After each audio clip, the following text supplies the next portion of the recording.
Okay. The mistake in logic when you say, well, MMA, everybody does the same things in the cage, therefore it's superior. No. It simply means that in order to fight in that environment, those are the things that you need. So the people who practice for that environment will use that approach. Okay? There's nothing superior about being in a ring and fighting all out. You can fight all out in many scenarios. We fought all out. We got concussions, we got banged up, we got choked out. It was the 70s, what can I say? Point being,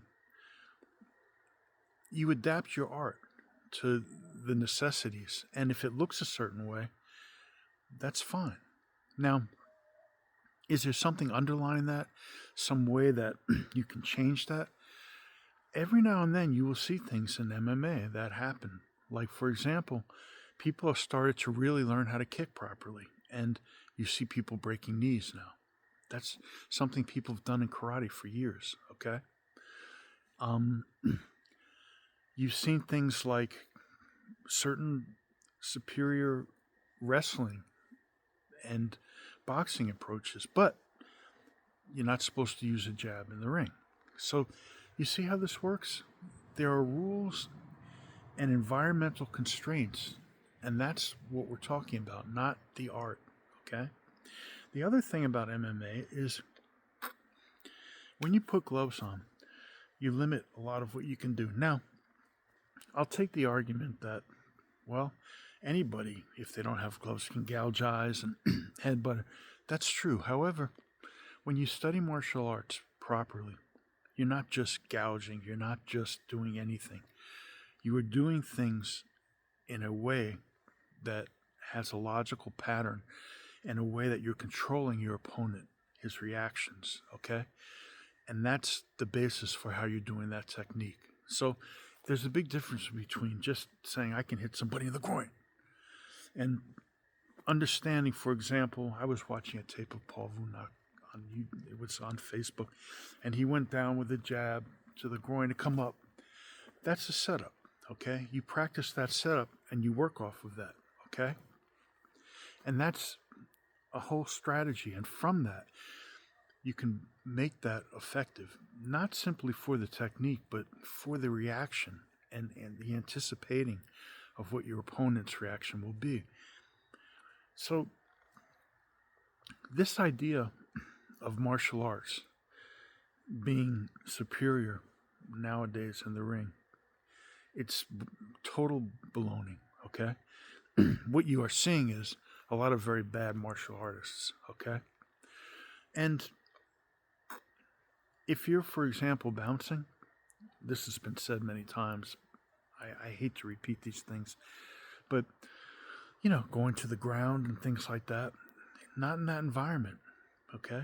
You're better off if you know Aikido, understanding how to do things like Sankyo.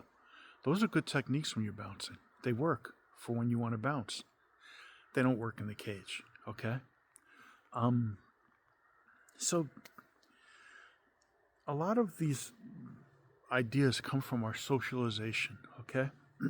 And people are blind to how much the social cues affect their fighting, understanding, and what they will do and what they won't do. Okay? Beans, come here. Don't eat that. Come here. Dogs out here, sorry. So, when you enter into a combat situation for ego, okay?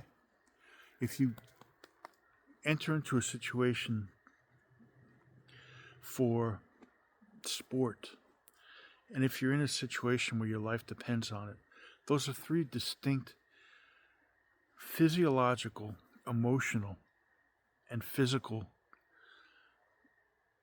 forms that you will adapt given the situation. How well you respond to that and control that and use it is what makes a really good martial artist. The truth is, a lot of martial arts is not designed to last for a long time. You should be able to do what you have to do in a matter of a minute, okay? A good choke, you shouldn't need to choke somebody for more than 10 seconds to really get them in a position where they're starting to go and they're gone out, okay? So there are different parts of and different social prompts that make us do things a certain way. I'll give you an example of that, okay? The idea of a naked choke. Now, you hear these guys a lot of times, well, these guys, they don't even like they're choking when they're doing it this way. He just had them down here, he did. Well, let me tell you something. Choking is, first of all, one of God's greatest gifts to martial arts and one of jiu-jitsu's greatest contributions in particular. And you're choking. You can use those chokes in a dynamic situation where you don't have to slow yourself down by locking in a choke, okay? There might be reasons to do that, but 9 times out of 10, if you know how to choke, you should not have to lock your choke in, okay? Yes, on a mat where there's a lot of ability and understanding that there's a back and forth, you may actually even encourage people to choke in a way where you have to lock it in. But if you understand how chokes work, you should be able to choke somebody out and control them without having to tie yourself up and use both your hands to lock in a choke, okay? Now, Bean, ditto for things like weapons, okay? I heard a very well-known teacher talk about, well, people don't really thrust through their knives anymore. It's more of a quick attack, No, you have to understand that there's a variety of knife attacks, and your body has to respond to the movements, the primordial movements that make those effective for your opponent.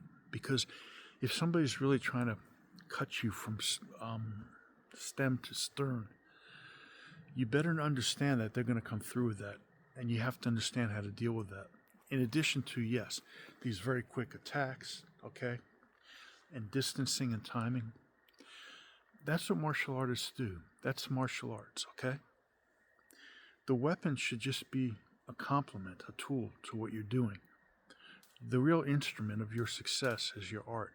And when you practice a martial art in a traditional fashion where you're really practicing it to fight, that's part of it. But in order to do that, you're considering the most efficient way to do that and the way to survive. Because ultimately, fighting is about survival. And it's about efficiently accomplishing what you need to do without injury, okay? And in a manner where even if you have odds that are very against you, okay, you can persevere by understanding certain things. So I just want you to consider these things, because a lot of this understanding about the modern way is really destructive to an intelligent understanding of what a martial artist does and can accomplish. And you better believe, if you've been in this for a while, that you better learn how to heal your body. Because let me tell you something, when you get my age, okay, most people, if you're not, you'll be crippled, okay? I should be crippled 2 times over by now. Okay? It's only because of my art that I'm not. All right? That's part of survival also. Okay? Some things to think about, and it's good to be back out. Me and Beans here, we will say good night and good tidings to you.